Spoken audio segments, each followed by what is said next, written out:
14 तारीख को सिविल नाफरमानी के गुब्बारे से हवा निकल जाएगी। इस्टेब्लिशमेंट कोई बातचीत नहीं कर रही। सेंटर फैसल वार्डा का ऐलान। कराची में MQM आला क़यादत से मुलाकात के बाद मुश्तरका प्रेस कॉन्फ्रेंस। कहा बानी ने पहले भी सिविल नाफरमानी तहरीक में बनी गाला के बिल भरे। इस्टेब्लिशमेंट किसी से डील या राब्ता नहीं कर रही। दुनिया भर में इस्टेब्लिशमेंट और अदालतें साथ खड़ी होती हैं। फैसल वार्डा ने कहा बानी PTI के मैंडेट को भी तस्लीम करना होगा, लेकिन PTI वाले अपना किबला दुरुस्त कर लें। किसी को इसके गुनाह की सज़ा भी मिल जाए तो फिर भी बातचीत नहीं छोड़नी चाहिए।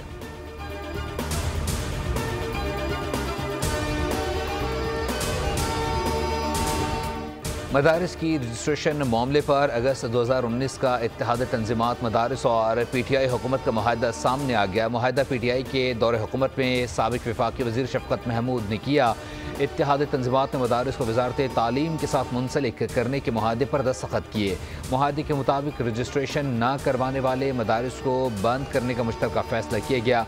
क़वाइद व ज़वाबित की खिलाफ वर्जी पर रजिस्ट्रेशन मनसूख करने का भी फ़ैसला हुआ।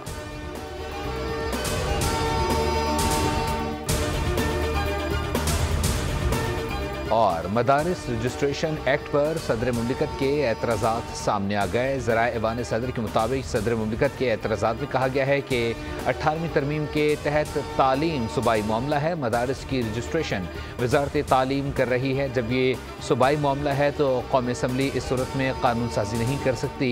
इसमें लिखा जाना चाहिए कि इस बिल का इतलाक़ सिर्फ इस्लामाबाद की हदूद तक होगा।